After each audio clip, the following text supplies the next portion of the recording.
श्री सिद्धांत सरस्वती विजयते गौरीय गोष्ठीपति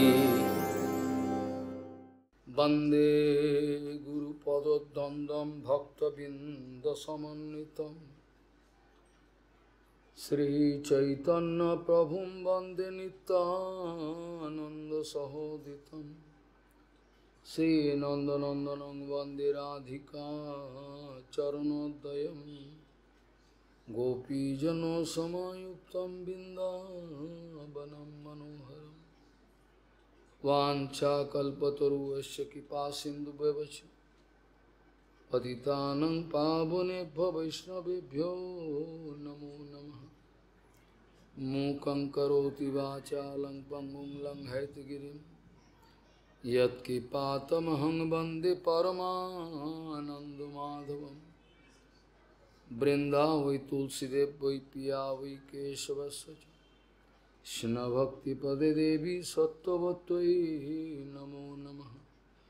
नारायण नमस्कृत्य नरं चैव नरोत्तमं देवीं सरस्वतीं व्यासं ततो जयो मुदीरये।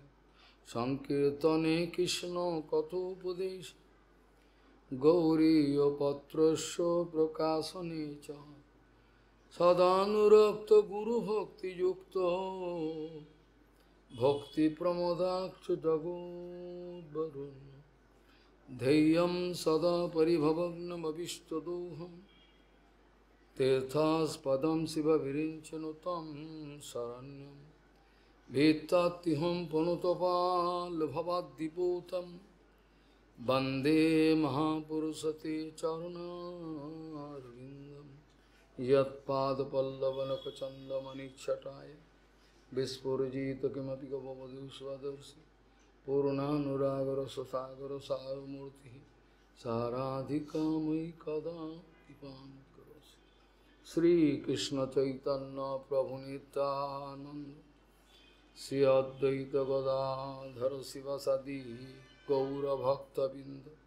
श्रीकृष्ण चैतन्य प्रभु नित्यानंद श्री अद्वैत गदाधर शिवसदि गौरभक्तबिंद। हरे कृष्ण कृष्ण कृष्ण हरे हरे, हरे राम राम राम हरे हरे।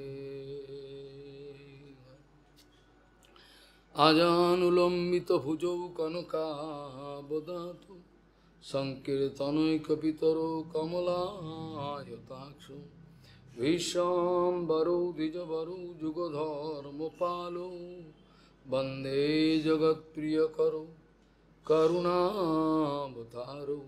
हरे कृष्ण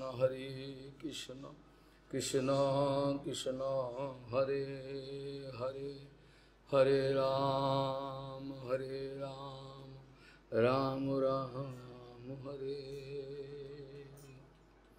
नमामि गंगे तव पादपङ्कजं सुरासुरैर्वन्दितो दिव्यरूपं भुक्तिं च मुक्तिं च ददासि नित्यं भावानुरूपेण सदा नरानं। गङ्गातरङ्गरमणीयजटाकलापं गौरी निरन्तरविभूषी त्ववामभागं नारायणो प्रियमनङ्गमदापहारं वाराणसीपुरपति भज विश्वनाथं। वागीशजुष्वदने लक्ष्मीर्यस्य च वक्षसि यस्यास्ति हृदय संवित् त्वं निशिङ्गमहं भजे। हरे कृष्ण कृष्ण कृष्ण हरे हरे, हरे राम राम राम हरे। कृपा सिंधु सुसंपूर्ण सर्वसत्वोपकारकः निष्प्रियो सर्वतो सिद्ध्यो सर्वविद्या विशारद सर्वसंशयो संस्येत्तानरस गुरुराहित। कृपा सिंधु सुसंपूर्ण सर्वसत्वोपकारक निष्प्रिय सर्वतः सिद्धो सर्वविद्या विशारद सर्वो संशय संक्षेत्न गुरु आहित। गौड़ी गोष्ठीपति श्रीशिल भक्ति सिद्धांत सरस्वती गोस्वामी प्रभुपाद তিনি এই মর্তলোক ছেড়ে যাওয়ার পূর্বে অন্তিম উপদেশে বলছেন, আমি আপনাদেরকে প্রচুর পরিমাণে উদ্বেগ দিয়েছি, আমি আপনাদেরকে অকৈতব সত্য কথা বলতে বাধ্য হয়েছি, আপনাদেরকে প্রচুর পরিমাণে উদ্বেগ দিয়েছি, আপনাদের নিষ্কপটভাবে আপনাদের হরিভজনে নিয়োজিত করবার জন্য আমি অত্যন্ত কঠোর বচন বলতে বাধ্য হয়েছিলাম। আমি জানি এতে আপনাদের অনেকেই আমাকে শত্রু বলে মনে করে নিয়েছেন, আপনারা মনে করেছেন আমি আপনাদের শত্রু, কিন্তু কোনোদিন যদি আপনাদের কপাল ভালো হয় তাহলে আপনারা অবশ্যই বুঝতে পারবেন আমার উদ্দেশ্যটা কোনো খারাপ ছিল না। গৌড়ীয় গোষ্ঠীপতি শ্রীশিল ভক্তি সিদ্ধান্ত সরস্বতী গোস্বামী প্রভুপাদ পরমহংস জগৎগুরু জানিয়েছেন যে আমি আপনাদের প্রচুর পরিমাণে উদ্বেগ দিয়েছি, কষ্ট দিয়েছি, আপনাদেরকে নিষ্কপটভাবে হরিভজনে নিয়োজিত করবার জন্য সমস্ত রকমের অন্যাভিলাষ প্রত্যাশা এগুলো ছেড়ে দিয়ে আপনাদেরকে নিষ্কপটভাবে হরিভজন করিয়ে নেওয়ার জন্য আমি আপনাদেরকে অনেক কঠোর বাক্য বলতে বাধ্য হয়েছিলাম। এতে আপনাদের অনেকেই আমাকে শত্রু মনে করে নিয়েছেন, কিন্তু তাদের মধ্যে যাদের কপাল ভালো আছে তারা নিশ্চয়ই কোনো না কোনো দিন বুঝতে পারবেন যে আমি কী জন্য এই কথাগুলো কঠোরভাবে আপনাদের বলতে বাধ্য হয়েছি। এর মধ্যে কোনো হিংসা আশ্চর্য কোনো কিছু ছিল না, এটা অনুভব করতে পারবেন যদি কপাল ভালো থাকে। বড় সৌভাগ্য না হলে কেউ হরিভজন করে না। প্রভুপাদ বলছেন কপালে জোর থাকলে তবে হরিভজন করতে পারে, যাদের কপালে জোর আছে তারা ছাড়া কেউই হরিভজন করতে পারবে না। প্রভুপাদ বলছেন আমার গুরুপাদ পদ্মের আজকে তিরোভাব তিথি, আমার গুরুপাদ পদ্মের আজকে তিরোভাব তিথি, তিনি অন্তর্ধান করেছেন জগৎ থেকে। আমার গুরুপাদ পদ্ম বলবার মতো সাহস আমার কি করে হলো? আমার কথা বলবার মতো সাহস তো আমার থাকা উচিত নয়। আমার গুরুপাদ পদ্ম বলতে গেলে যে পরিমাণে আমার আত্মনিবেদন দরকার ছিল, যে পরিমাণে আমার তার চরণের সেবা দরকার ছিল, সেগুলো তো কোনোটাই আমি কিছু করি নাই, আমি করতে পারি নাই। তাহলে আমার গুরুপাদ পদ্ম কী করে আমি বলতে পারি? যেখানে আমার আত্মনিবেদন নাই, আমি নিজেকে দিতে পারি নাই সম্যক রূপে, আমার যা কিছু আছে কোনো কিছুই আমি গুরুপাদ পদ্মকে দিই নাই, আমি বাটপারের মতো সেগুলোকে লুকিয়ে ফেলেছি, গুরুচরণের সেবায় সেগুলোকে তো লাগাই নেই আমি। আমার গুরুপাদ পদ্ম বলার সাহস তো আমার থাকা উচিত নয়।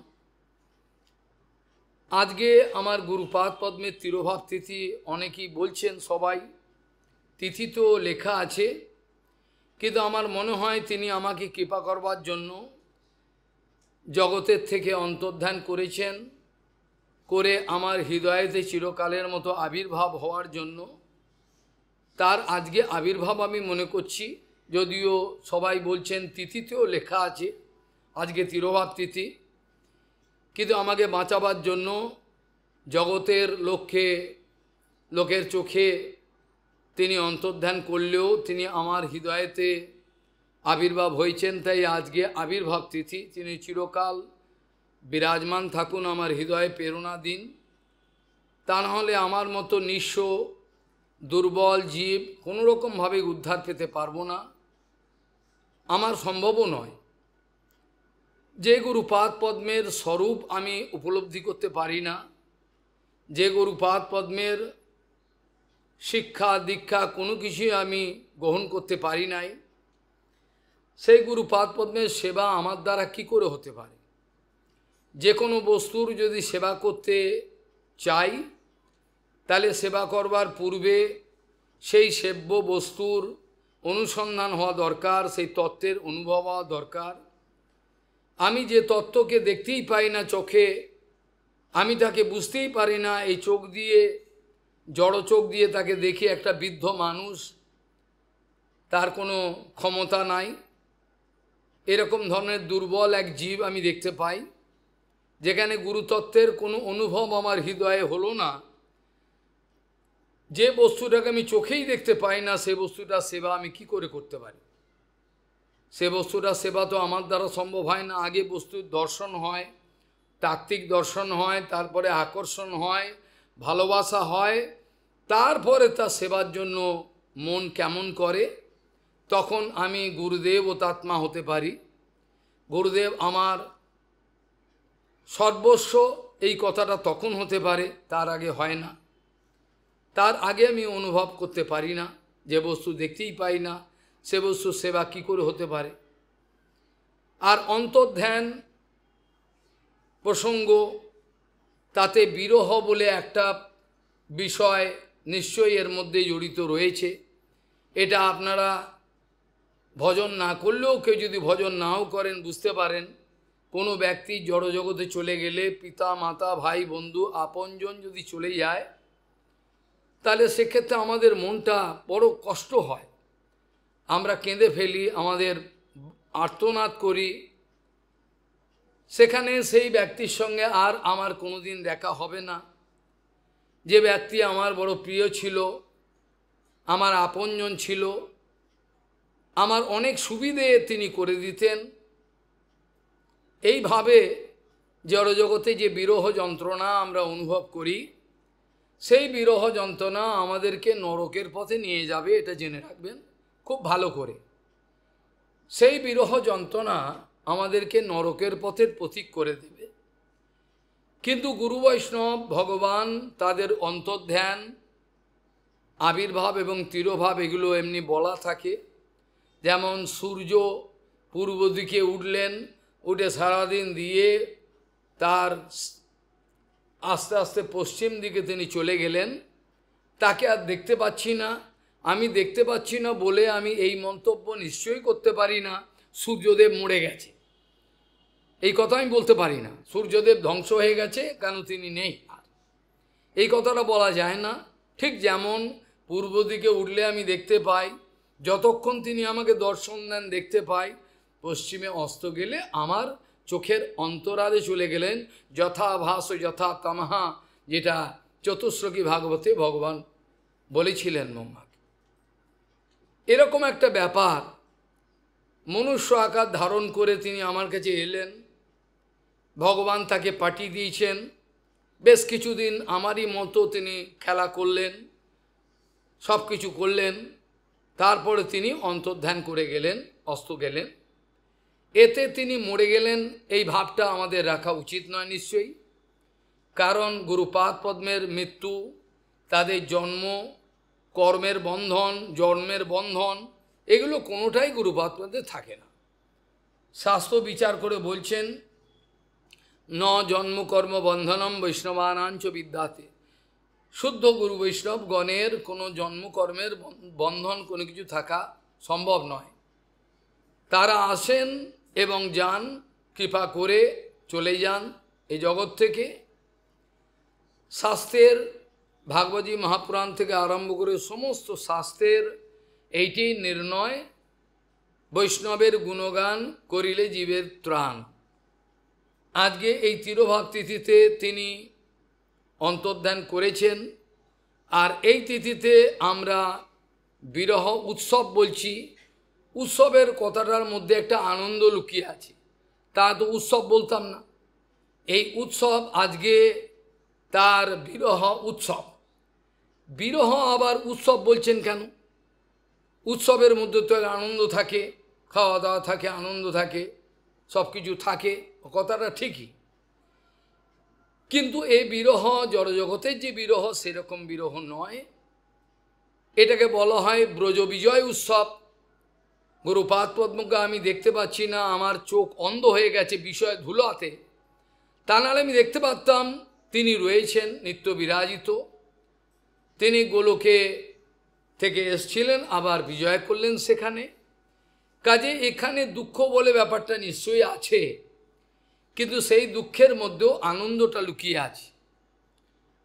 যেমন কেউ হয়তো ছোটবেলায় দেখেছেন, অনেক আগে আমাদের সময় হতো, অনেক ভালো কোনো ব্যক্তি তিনি রামায়ণ গান করেন, তিনি এসে রামায়ণ গান করছেন, প্রত্যেকেই শ্রবণ করছেন, চুপচাপভাবে মনস্থির করে শ্রবণ করছেন। হঠাৎ সেখানে সীতার বনবাসের ব্যাপার, রামচন্দ্রের যে বনবাসের হলো, তারপর পরবর্তীকালে আবার সীতাকেও দিয়ে এসেছিলেন, পাঠিয়েছিলেন রামচন্দ্র দিয়ে আসো। এই সব ঘটনাগুলোর সময় যখন কথাকার যখন বর্ণনা করেন, আমি জানি না তাদের ভেতরে কতটা ভক্তি আছে, অনেকের আছে কিছু, হয়তো থাকতে পারে, কিন্তু তারা যখন কথা বলেন, জড়জগতের যেসব ব্যক্তি যারা কোনোদিন ভজন করেন নাই, ভজন বোঝেনও না, তারাও চোখের জল ফেলে। তাদের জিজ্ঞাসা করুন, আপনারা চোখের জল ফেলেন কি কারণে? বলে আমাদের বুক ফেটে গেল। এই যে বর্ণনা করছেন, এই বর্ণনাতে প্রত্যক্ষ যেন ছবির মতো ভেসে উঠছে। রামচন্দ্রকে জঙ্গলে যেতে হচ্ছে, এত বছরের জন্য তিনি যাবেন, তার কোমল শরীর, তিনি আদরে মানুষ, তিনি যাবেন জঙ্গলে, এত কাল তাকে এই জঙ্গলের কষ্ট সহ্য করতে হবে। এই সব ব্যাপারগুলো যদিও আমরা ভক্তি না করি থাকি, যদি না করি কেউ, তথাপি আমাদের ভেতরে একটা কেমন যেন একটা মনটা কেমন করে, কান্না আসে, চোখের জল। কিন্তু এই গুরু বৈষ্ণবের যে আবির্ভাব তিরোভাবে, সেখানে আমাদের চোখের জল যদি কেউ ফেলেন, তাকে প্রশ্ন করতে হবে, আপনি চোখের জল কেন ফেললেন? আপনার কি সত্যি বিরহ হয়েছিল? বুকে হাত দিয়ে বলুন, আপনার কি বিরহ হয়েছিল? আপনার কি মনটা কেমন করছে আপনি সেই মহাপুরুষকে দেখতে পাচ্ছেন না বলে? নাকি তার কাছ থেকে বেশ কিছু সুবিধে পেতেন, তিনি প্রকট থাকাকালীন অবস্থায় তিনি চলে গেলেন, এখন আর পাবেন না, সেই বলে কুমিরের কান্না আসছে? কি কারণে আসছে বলুন সত্য করে? কান্না আসার কারণটা কি? আমরা জানি বিরহ তখনই হয় যখন কোনো বস্তুর সঙ্গে মিলন আমাদের হয়, কোনো বস্তু, কোনো ব্যক্তি, তাদের সঙ্গে আমার মিলন হয়েছিল, অনেক দামি বস্তু আমার ঘরে ছিল, এখন আমার এমন পরিস্থিতি সব চলে গেল, ভাগাড়ে চলে গেল, এখন আমার কিছু করার নেই, তখন আমার একটু দুঃখ হয়। আবার কোনো ব্যক্তির সঙ্গে মাখামাখি থাকলে তিনি চলে গেলেও কষ্ট হয়। কিন্তু আমাদের এই যে বৈষ্ণব বিরহের ব্যাপারটা, এটা ঠিক ওই ধরনের সস্তা বিষয় নয়, এর মধ্যে লুকিয়ে আছে অনেক রহস্য। যে বস্তুর সঙ্গে আমার সম্বন্ধ কোনোদিন হয় নাই, যার অপ্রাকৃত গুণাবলী আমার কোনোদিনই হৃদয়ে পরিস্ফুটিত হয় নাই, আমি হেলায় ফেলায় জীবন কাটিয়েছি, তার কোনো সেবাই আমি করি নাই, আমি বুকে হাত দিয়ে বলতে পারবো না আমি তার সেবা করেছি, আমি বলতে পারবো না। এই অবস্থা আমার বিরহ হওয়ার কোনো তো প্রশ্নই আসে না। নিশ্চয়ই এটা কপটতা ছাড়া অন্য কিছুই নয়। যে বস্তুর বিরহ যন্ত্রণা হবে, যার ভেতরে সে বস্তুর সঙ্গে তার সম্বন্ধ হয়ে থাকবে পূর্বে, তারপরে এবার সে কষ্ট হবে। আর বাস্তবিক সেবক গুরুপাদ পদ্ম চলে গেলে যে যন্ত্রণা হয়, সেটা যারা দেখেছেন তারা দেখেছেন, যারা দেখেননি, যারা গল্প শুনছেন তারা বুঝতে পারবেন না। কোনো এক মহাপুরুষ এই ধরনের, গুরুপাদ পদ্ম যিনি ভগবানের নিজজন, যার জীবনে কোনো রকমভাবে একটু মায়া দেখা যায়নি, তার নিরন্তর জীবের প্রতি প্রেম, অকৈত্যব তার ভালোবাসা, তার অজস্র চোখের জল বদ্ধজীবের জন্য, এগুলো যারা দেখেছেন তারা ছাড়া এখনকার দিনে আর এগুলো দেখবার কোনো সুযোগ আপনারা পাবেন কি না আমি জানি না। কপাল ভালো থাকলে দেখতেও পারেন, আমার জানা নেই। যে মহাপুরুষের কথা আজকে এই পোড়ামুখে বলতে বসেছি, তিনি ছিলেন প্রভুপাদের অত্যন্ত আপনজন এবং নিত্য পার্ষদ ছিলেন তিনি। তিনি কিভাবে প্রভুপাদের সেবা করেছিলেন এগুলো আপনারা স্বপ্নেও ভাবতে পারবেন না। প্রভুপাদ তার হাতে কলম তুলে দিয়েছিলেন, সেই কলমকে তিনি শেষ জীবনের শেষ মুহূর্ত পর্যন্ত এই কলম দিয়ে তিনি লিখেছেন সমস্ত কিছু। তার অজস্র আর্টিকেল, তার অজস্র মুখবন্ধ সম্পাদকীয়, তার অজস্র সম্পাদিত গ্রন্থ, তার নিজের লিখিত গ্রন্থ, তার অনেক অজস্র হরিকথা, যেগুলো হয়তো জগতের লোকের কাছে বড় একটা চটকদারি মুখরোচক হবে না, এটা আমি জানি।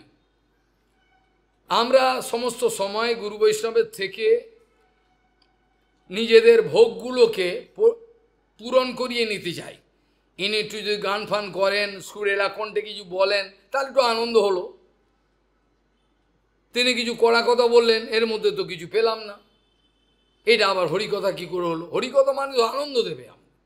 হরিকথা মানে যিনি বলতে বসেন যে আমাদের গোলামি করবেন, আমাদেরকে খুশি করবেন, নাচাবেন, আমাদের নাচাবেন, তিনি আনন্দ দেবেন, এটা আমাদের ধারণা। আমরা মনে হয় বাপের জন্মে সাধু দেখি নাই। যারা সাধু দর্শন করেন নাই, যাদের সঙ্গে সাধুর কোনোদিন সাক্ষাৎকার হয় নাই, যারা সাধুর হৃদয়ের নিকটে আসতে পারেন নাই, তারা এইসব কিছুই বুঝতে পারবেন না। তাদের এগুলো এখন গল্প বলে কোনো লাভ হবে না। যারা এই মহাপুরুষগণকে দেখেছেন তারা বুঝবেন জগতের সব কপট ব্যক্তি আর এই মহাপুরুষের মধ্যে পার্থক্য কি। আগেও আলোচনা করা হয়েছে, অনেক সময় আমরা আমাদের বদ্ধ অবস্থায়, খামখেয়ালি অবস্থায় গুরু বৈষ্ণবের মধ্যে আমাদের পছন্দসই গুণাবলী দেখতে চাই। ওনার কিছু করুণা আছে কি না, উনি আমাকে ভালোবাসেন কিনা, বাইরের দৃষ্টিতে, অন্তর্দৃষ্টি তো আমি দেখতে পারি না, আমি তো অন্ধ। বাইরের দৃষ্টি আমি মিষ্টি কথা বলেন কিনা, আমায় ভালোবাসেন কিনা, বারবার আমার ইন্দ্রিয় তর্পণের কোনো খোঁজ নেন কিনা, এইগুলো আমি দেখি। তিনি মিষ্টি কথা বলেন, থাকতে বলেন, খেয়েছো, এইসব বলেন। এইগুলো আমি, যেগুলো আমার পছন্দসই গুণাবলী, যেগুলো গুরু বৈষ্ণবের মধ্যে থেকে আমার প্রতি আসুক, আমাকে সেবা করুক, এইটা আমার ইচ্ছা। আমার পছন্দ সেই গুণাবলী গুরুদেবের মধ্যে আবির্ভাব হোক, ওই আমাকে সেবা করুক, এইটা আমার ইচ্ছা। কিন্তু যখনই দেখি পরম কেশব গোস্বামী আমাদের কড়া কথা বলছেন, দূর হয় এখান থেকে, তখনই বলে আবার বৈষ্ণব নাকি, হ্যাঁ কোথাকার বৈষ্ণব, মিষ্টি কোথায় জানে না, তারা বৈষ্ণব কী করে হল? অর্থাৎ আমরা আমাদের পছন্দসই গুণাবলীগুলো গুরু বৈষ্ণবের কাছে দেখতে চাই। সন্ত গোস্বামী কড়া কথা বলেন, এনে কড়া কথা বলেন, এই ধরনের আমাদের বিচার। আমরা বুঝি না কৃষ্ণ ভক্তে কৃষ্ণগুণ সকলই সঞ্চারী। এক কৃষ্ণ ভক্তের মধ্যে কৃষ্ণের গুণাবলী সকলই বিরাজমান রয়েছে। আমার বিষয় ধুলাতে চক্ষু অন্ধ বলে আমি দেখতে পাই না। বৈষ্ণবের মধ্যে করুণা নাই, বৈষ্ণবের মধ্যে সততা নাই, এ আবার কি বৈষ্ণব? এটা হয় নাকি? তাদের মধ্যে সমস্ত অপ্রাকৃত গুণাবলী বিরাজমান রয়েছেন। হয়তো পূর্বাশ্রমের পিতার মধ্যেও একটা ভালো গুণ ছিল, তা বলে আমি তার গুণাবলীর সঙ্গে আমি বামন গোস্বামী আমি মেলাতে পারবো না। মেলাতে গেলে আমাকে যমরাজ শাস্তি দেবেন, কেন তার গুণাবলী, তিনি তখনও পরম বৈষ্ণব হন নাই। তিনি হয়তো মালা করতে পারেন, কিন্তু তার গুণাবলীর সঙ্গে তো আমি বৈষ্ণবের গুণাবলী একাকার করতে পারবো না, এটা তো হয় না। বৈষ্ণবের সমস্ত গুণাবলী অপ্রাকৃত। আমি প্রাকৃত দর্শনে তাকে প্রাকৃত হিসাবে দর্শন করি, তাই আমি কোনো কিছু পেরে উঠি না। সমগ্র জীবনে তার দৈন্য, নিষ্কপট দৈন্য, যে দৈন্যর মধ্যে কোনো ভেজাল আছে, সেই দৈন্যকে দৈন্য বলা যায় না। এটাকে প্রভুপাদ বলছেন কাচুমাচু ভাব, কপটতা বলা হয়। তার মধ্যে যেসব ভালোবাসা বৈষ্ণবের প্রতি দৈন্য দেখা গেছিল, দু একটা ঘটনা বললে আপনারা পাগল হয়ে যাবেন। মাত্র দু একটা ঘটনা যদি আপনারা শোনেন তাহলে অবাক হয়ে যাবেন। ভাবতে পারবেন না এটা কি করে হতে পারে। পুরুষোত্তম ধামে তিনি চলে গেছিলেন, নীলাচল ধাম। সেইখানে তিনি একদিন বলছেন আমাকে, আজকে তো পরম পূজা মাধব গোস্বামী মায়ের তিরোভাব তিথি, জানো তো? আমি হ্যাঁ জানি, আমি যাব। বলে যাব মানে এক্ষুনি যাও, শিগগিরই, একটু পরে না, এখনই যাও। ওখানে তার অপ্রাকৃত গুণাবলী বৈষ্ণবরা কীর্তন করবেন, ওগুলো শুনতে হবে, শুনবে, ওগুলো সব শুনবে, তাহলে মানুষ হতে পারবে, আর কপাল ভালো থাকলে সাধু হতে পারবে। আর এক কাজ করো, আমার ঝোলা থেকে কিছু পয়সা নিয়ে যাও, ওনার জীবনী বেরিয়েছে, আমার জন্য কিনে এনো, আমি পড়ব। এই জীবনী আমি অবাক হয়ে গেলাম, ইনি জ্যেষ্ঠ গুরু ভাই, পরম পূজ্য মাধব গোস্বামী মাকে অনেক সবসময় তিনি জ্যেষ্ঠ হিসাবে মানে মনে করতেন, যদিও তিনি অনেক জ্যেষ্ঠ। এইভাবে তিনি দেখাচ্ছেন গুরু ভাইয়ের জীবনী পড়বেন তিনি। কি অবাক করা, আশ্চর্য ভালোবাসা বৈষ্ণবের প্রতি। একদা বোলপুরে গেছেন প্রচারেতে, তখন পরম পূজ্য মাধব গোস্বামী মা ছিলেন না, পরবর্তীকালে কিছু পরে হতে হবে, সময় ঠিক মনে নাই। তিনি বোলপুর থেকে কিছু অবসর আছে, হরিকথা সন্ধ্যে রাত্রে হবে, তিনি কি করলেন, সেখান থেকে চলে গেলেন। এখান থেকে মানে 20-25 কিলোমিটার দূরে তার এক গুরু ভাই থাকেন, ভক্তি ময়ূক ভাগবত গোস্বামী মহারাজ, যার জয়াকার জয়ধ্বনি আমি দিই। তিনি বহুপাদের গণ ছিলেন, তিনিও পরে এসেছিলেন, তথাপি তিনি বৈষ্ণব দর্শন করতে, ব্যাপারটা দেখুন খালি, তিনি বৈষ্ণব দর্শন করতে, আমি বৈষ্ণব নয়, আমি বৈষ্ণব দর্শন করতে যাব।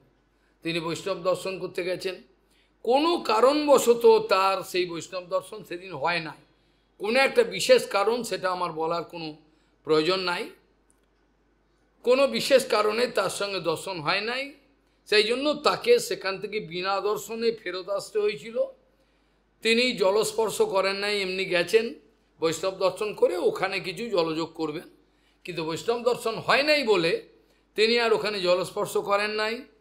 বোলপুরে যেখানে প্রচারের জন্য তাকে ঘর দেয়া হয়েছিল, সেখানে এসেও তিনি কোনো জল অন্ন কিছু গ্রহণ করেন নাই। শ্রীল ভারতী মহারাজ জিজ্ঞাসা করছেন, মহারাজ আপনি সকাল থেকে গেছেন, কোন ভোরে এসছেন, এবার একটু প্রসাদ পেয়েছেন কি কিছু? বলছে আজ আমি কিছু পাবো না। কেন, কি হলো? বলছে আজ আমার বৈষ্ণব দর্শন হলো না। অঝরে কাঁদছেন আর বলছেন আমার বৈষ্ণব দর্শন হলো না, কাজ আমি জল অন্য কিছুই খাবো না। অবাক কাণ্ড, তার বৈষ্ণব দর্শন হলো না, তাই জন্য তিনি কিছু খাবেন না। যে ব্যক্তি বিশ্ব প্রচারক হয়েছিলেন, তাকেও নিন্দা করে অনেক গালাগাল দিয়েছিলেন, পত্র দিয়েছিলেন। পরবর্তীকালে তিনি চলে যাওয়ার পর তার সমাধিতে তাকে ডাকা হয়েছিল, তিনি কিন্তু নিরভিমান মাঝে সেখানে গেছিলেন, গিয়ে তার গুণগান করেছিলেন। এই জন্য আমাকেও আক্রমণ করেন, উনি ওখানে গিয়ে করেছেন, আপনি কেন বলেন? আমি বলি দেখুন, যেটা মালিক করতে পারে না তার কুকুর করতে পারে, যেটা মালিকের দ্বারা সম্ভব হয় না। মালিক কি চোরকে তাড়া করবে না কুকুর করবে? আমি কুকুর ওই জন্য করি, পরিচয় আমি দিয়েছি। যেটা মালিকের পক্ষে সম্ভব না কুড়ি করে। আপনার ইচ্ছে হয় আমাকে তিনাদুপি নেই এটাই বলুন, লেবেল লাগিয়ে দিন, আমার আপত্তি নেই, যেটা আপনার ইচ্ছা। আমি অবৈষ্ণব, আমি পতিত, যেটা আপনার ইচ্ছে বলতে পারে, আমার তো কোনো আশা নেই। যদি কোনো পাগলকে পাগল বলা হয়, যদি কোনো পাগলকে পাগল বলা হয়, তখন তিনি রেগে যান, কি আমি পাগল? কিন্তু যিনি পাগল নন, সুস্থ মানুষ, তাকে পাগল বলে মুচকি হেসে চলে যান। আমার রাগের তো কোনো কারণ নেই। আমার রাগের কারণ হতে পারে যদি আমার লাভ, পূজা, প্রতিষ্ঠা কোনো রকমভাবে কোনো গন্ধ যদি আমার জীবনে থাকে, তাহলে আমি সত্য কথা আর বলতে পারবো না, আমার বলবার অধিকার থাকবে না, বলবার আগেই বুক কাঁপবে। এরা যদি আমাকে সাপোর্ট না করে, প্রণামী না দেয়, আমি কোথায় যাব? এই কথাটা আমার মধ্যে আসবে। আমি নির্ভীক। গুরুপাদ পদ্ম, প্রভুপাদ, গুরুবর্গ আমাকে এটি শিখিয়েছেন, আমি এটি শিখি। এইভাবে দেখা যায় পরম পূজ্য মাধব গোস্বামী মহারাজের সঙ্গে তিনি প্রচার থেকে ফিরছেন, কয়েকটা কথা না বললে আপনারা তার হৃদয় অনুভব করতে পারবেন না। প্রচার থেকে ফিরছেন, ফিরে তিনি হাওড়া স্টেশন থেকে পরম পূজ্য মাধব গোস্বামী মহারাজ ট্যাক্সি করে তাকে নিয়ে পুরো সতীশ মুখার্জিকে নেমেছেন। ট্যাক্সিওয়ালা রাস্তায় বিরক্ত করছে, আমাকে এত টাকা বেশি দিতে হবে। মাধব গোস্বামী কোনো কথা বলেনি, কেন সরকারের নিয়ম অনুযায়ী যা মিটারে আসবে সে মিটারে দেবো। উনি কোনো কথা বলেন নাই, সোজা ওখানে গেছেন। যে টাকা তিনি এক্সট্রা দাবি করেছে ড্রাইভার তিনি দেননি, যে টাকা গুনে মিটারে উনি দিয়ে উনি গাড়ি থেকে তাড়াতাড়ি নেমে গেছে। আর গুরুপাদ চিরকালই সুস্থির, আস্তে আস্তে নামেন, তার ওটা বসা চলা সবই আস্তে। এরে নামছেন, তখন ড্রাইভার গালাগাল দিয়ে দিয়েছেন একটা ওই মহারাজকে, পরমপূজ্য মাধব গোস্বামী মহারাজ। তখন এই নিরীহ মানুষ, যার কোনোদিন এই রুদ্রমূর্তি কেউ দেখে না, নৃসিংহ মূর্তি, পুরো লোক জড়ো হয়ে গেছে, তিনি চিৎকার করছেন। বৈষ্ণবের অপমানে চুপ করে থাকার মতো এত বড় অপরাধ আর অন্য হয় না। যিনি বৈষ্ণব অপরাধে চুপ করে থাকেন তার মতো অমানুষ আর হয় না। তিনি সাধুগিরি দেখাবেন কিন্তু সাধু হতে পারবেন না। প্রভুপাদ এই শিক্ষাটা দিয়েছেন। সেইখানে তিনি প্রতিবাদ করেছিলেন, ট্যাক্সিওয়ালার কাঁপ হয়ে গেছিল এই ধরনের অবস্থা। আর একবার পরমপ্রিয় মাধব গোস্বামী চলে যাওয়ার অনেক পরে প্রচার থেকে ভক্তিবল্লভ সবাই, নারায়ণ মহা যিনি ইনচার্জ ছিলেন চৈতন্য গরিমাঠে, আপনি দেখেছেন মোটা কালো, তারা সব গাড়ি করে একটা টোটো ভাড়া করেছেন। কি তখন টোটো ছিল না অটো ছিল কি ছিল জানি, সেগুলো করে ভ্যানে করে আসছেন। এসে যখনই গৌরাঙ্গ সেতু পার করবেন তিনি বলছেন, আমাকে তোমরা নামিয়ে দাও, আমি এই মন্দিরে যাব, আমি সারস্বত মন্দিরে যাব পরমপূজ্য শ্রীধর গোস্বামী মহারাজের কাছে। আমার মন কেমন করছে, উনি থাকবেন না মনে হচ্ছে। মহারাজ আপনি কত ট্রেন জার্নি করে এলেন, আগে মঠে চলুন, স্নান আদি করুন, আর পরে না আমাকে নামিয়ে দাও, আমার মন কেমন করছে, আমার মনে হচ্ছে উনি থাকবেন না। উনি নেমে পড়লেন জোর করে, নেমে পড়ে একা একা সেই ঝোলা নিয়ে, কেউ তো নেই, নিরীহ মানুষের এরকমই হয়। তিনি আস্তে আস্তে আস্তে আস্তে ঝোলা নিয়ে গেলেন মঠে। মঠে গিয়ে ঝোলা রেখে মহারাজের ভজন কুটিরের কাছে গিয়ে কাঁদতে আরম্ভ করলেন। তাকে দেখলেন এরম অবস্থায় হাউ হাউ করে কাঁদছেন, বলছেন, মহারাজ আমাদের ছেড়ে আপনি চলে যাবেন, আমাদের ছেড়ে চলে যাবেন আপনি, এভাবে কাঁদছেন। তিনি অঝোরে কাঁদছেন, চৌকাটে বসে রইলেন, লোকে টেনে নিয়ে যাবে, আপনি চান করুন কেউ আর করুন, চলে যাবেন উনি। অথচ হিসাব করে দেখলে পরমপ্রিয় শ্রীধর গোস্বামী মা অনেক পরে এসেছিলেন। কিন্তু এই যে বৈষ্ণবের প্রতি ভালোবাসা, সেইগুলো অনুভব করা দরকার। আমার কপালের বরাত অত্যন্ত মন্দ হলেও ভালো বলবো এই কারণে, কারণ অনেক বড় বড় বৈষ্ণবদের দর্শন হয়েছিল, সেই সব বড় বড় বৈষ্ণবগণের স্নেহ প্রাপ্তির সুযোগ হয়েছিল, তাদেরকে জড়িয়ে ধরতাম বাচ্চা ছেলের মতো, কী যে আনন্দ হতো আমি জানি না। এইভাবে তাদের সঙ্গে যে তাদের যে প্রীতি ভালোবাসা, তাদের আচরণ, এইগুলো দেখবার সুযোগ হয়েছিল, এই মহাপুরুষগণের স্নেহ প্রাপ্তির সুযোগ হয়েছিল। যার জন্য এই যা কিছু দেখতে পাচ্ছেন একটু ভাঙাচোরা, একটু দেখতে পাচ্ছেন এইটা এই জন্য, নাহলে কোথায় বানের জলে ভেসে চলে যেতাম, কোনো ঠিক নাই। এদের প্রত্যক্ষ সঙ্গ, তাদের ভালোবাসা, তাদের মুখে পুরনো জীবনের পুরনো কালের বহুপাদের সময়ে যত ভাণ্ডার, এগুলো তাদের সঙ্গে, আমি জানি না কেন আমি কোনো জোয়ান ছেলে পেলে কোনো মহারাজের সঙ্গে গল্প করতাম না, আমার নজর ছিল ওদের দিকে। ওদের কাছে গিয়ে বসতাম, মহারাজ কেমন আছে, বসে আদর করে বসতাম, ও সব পুরনো দিনের কথা বলতেন। পরবর্তীকালে যাকে গুরু ভাই বলা হয় তারা আমার গুরু ভাই নয়, তারা সবাই আমার গুরু। তারাও আমাকে অনেক কথা বলেছেন, যেমন সাগর মহারাজ, উদালা, ভক্তিবল্লভ তীর্থ গোস্বামী মহারাজ। তখন তো এত লোক ভিড় হতো না, উনি আচার্য কিন্তু বাইরের বারান্দায় এসে বসতেন। মহারাজ আপনি বারান্দায়, বলে বৈষ্ণবরা আসছে, আমি দেখি বৈষ্ণবরা সব আসছে, প্রসাদ পাবে, টুলের ওপর বসলেন, বসে বসে দেখছেন। এই যে জিনিসগুলো দেখেছি এগুলো ভুলতে পারি না, এগুলো যে চমৎকার, এগুলো দেখেছি।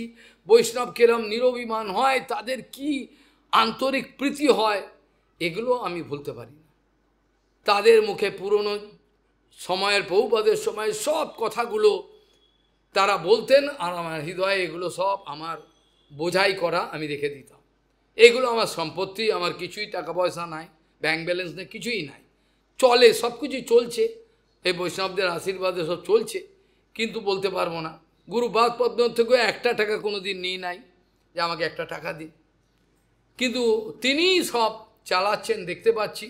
তিনি মরে গেছেন, চলে গেছেন, এ ধারণা আমার নেই, প্রত্যক্ষ অনুভব হয়।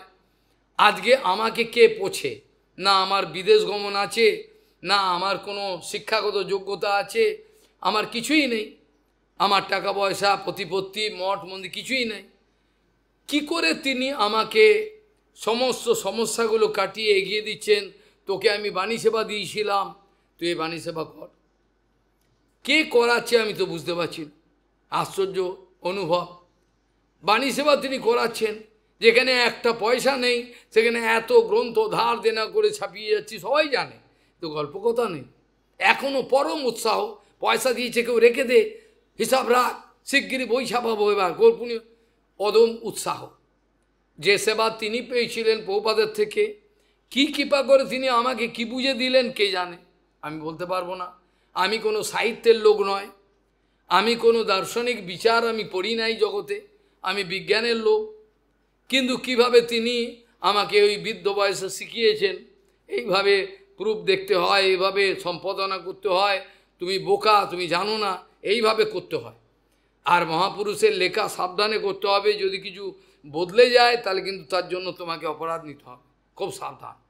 এই করে তিনি বৃদ্ধ বয়সে আস্তে আস্তে শিখিয়েছেন। আর শেখানো মানে তিনি ভেতরে শক্তি সঞ্চার করেছেন, শেখানো তো একটা মুখের কথা, কি আর শেখাবে, আর আমি বা কি শিখবো, শক্তি সঞ্চার করেছেন তিনি।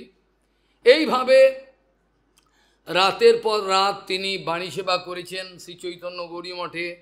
প্রভুপাদের সময়তে তিনি সজ্জন্ত শনির সম্পাদনা করেছেন, গৌড়ীয় পত্রিকা, সব কিছু তিনি করেছেন, কিন্তু কোনোদিন তার মধ্যে অভিমান তো দূরের, অভিমান কথাটাই আমার উচ্চারণ করতেও লজ্জা হচ্ছে।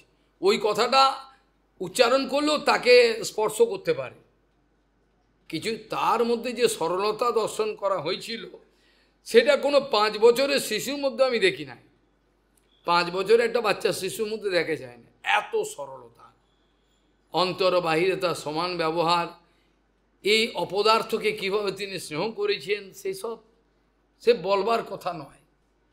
কিভাবে তিনি উৎসাহ দিতেন, বাইরের দৃষ্টিতে তিনি বিছনায় বসে রয়েছেন, উঠতে পারেন না, কিন্তু ওইখানে বসে বসে সব কিছু তিনি চালাচ্ছেন, সব কিছু তিনি চালাচ্ছেন। কি করে যে সম্ভব হয় তা জানি না, অবাক কাণ্ড। বৈষ্ণবের আবির্ভাব তিরোভাব সবই অপ্রাকৃত, এই কথা শুনি, কিন্তু অনুভব হওয়া প্রয়োজন, অনুভব না হলে হয় না। আজকের এই তিথি, যে তিথিতে তিনি অন্তর্ধান করেছেন, ডায়েরিতে লেখা আছে রাত্রির কতটা সময়, যখন রাস পূর্ণিমা শুরু হয়ে গেছে, দিবস পরের দিন দিবসটা স্পর্শ করবে, রাস পূর্ণিমা শুরু হয়ে চতুর্দশী ছেড়ে গেছে, চতুর্দশী তিথি অনুযায়ী মনে হয় চতুর্দশী, কিন্তু তিনি যখন শরীর ছাড়লেন, বড় আশ্চর্য বিষয়, তিনি মনে হলো যেন এই শরীর ছেড়ে সেই ভগবানের প্রত্যক্ষ সেই রাসলীলাতে গিয়ে প্রবেশ করলেন, এইটাই মনে হয়। কারণ যেভাবে তিনি গোপনভাবে তিনি ভজনগুলো করতেন, ভজনের রহস্য তার, এটা বাইরের লোককে পরিচয় দিতেন না, তিনি বাইরের লোকে জানতে পারতেন না কিভাবে তিনি ভজন করতেন, কত বড় তিনি, এই পরিচয় তিনি দিতেন না যে কোনোভাবেই। হরিকথা বলতে বলতেন, যাও হরিকথা বলো, হরিকথা বলতে বলতেন, নিজেই হরিকথা বলাতেন, এই করে করে তিনি ধীরে ধীরে আজকের এই তিথিতে তিনি অন্তর্ধান করেছেন। তাও সেটা পুরুষোত্তম ধাম, যেটাকে বলা হয় নীলাচল ধাম বলি আমরা, যে নীলাচল ধামের সম্বন্ধে শ্রীল সচ্চিদানন্দ ভক্তিবিনোদ ঠাকুর জানিয়েছেন যে আমাদের গৌড়ীয়গণের পক্ষে এই নীলাচল ধাম সর্বাপেক্ষা বিপ্রলম্ব রসের উদ্দীপন ক্ষেত্র, বিপ্রলম্ব রসের উদ্দীপন ক্ষেত্র, এখানেই সর্বাপেক্ষা চরম এই বিরহ যন্ত্রণা যদি কেউ অনুভব করতে হয়, তিনি পারবেন এখানে, কারণ এইখানেই গৌরাঙ্গ মহাপ্রভু নীলাচলে ব্রজমাধুরী আস্বাদন করেছিলেন। তিনি দিনের পর দিন পাগলের মতো নীলাচলের সেই সমুদ্রকে যমুনা মনে করতেন। চটক পর্বতকে তিনি গিরিরাজ মহারাজ জ্ঞানে আদর করতেন। পাগলের মতন তিনি দৌড়াতেন এখানে ওখানে, আর গম্ভীরায় অন্তর লীলাতে 12 বছর তিনি এই সব রস আস্বাদন করেছেন, সর্বদাই চোখের জল ফেলেছেন। বড় সৌভাগ্য আমাদের গৌড়ীয়গণের, সৌভাগ্য এই কারণে আমাদের সেই সম্ভাবনা আছে, আমাদের সেই সম্ভাবনা ছিল এই কারণে সৌভাগ্য, আর দুর্ভাগ্য এই কারণে এগুলো পেয়েও আমরা করাম লোকবধ, হাতের মুঠে আমলকি ফল আছে, সেই ফলটাকে লাথি মেরে ফেলে দিচ্ছি। আমাদের হাতের মুঠে ভাগবত বলছেন করাম লোকবধ, হাতের মুঠোয় আমাদের আমলকি, যে সর্বরোগের ঔষধ রূপে, তাকে কেউ কোনো মূর্খ গাধা লাথি মেরে ফেলে? এরম হচ্ছে আমাদের পরিচয়। সম্পূর্ণ সব শেষ আমরা করে দিতে চাই। যতটুকু আছে গুরুবর্গের যা কিছু, সেগুলোকে আমরা মিটিয়ে দিতে চাই।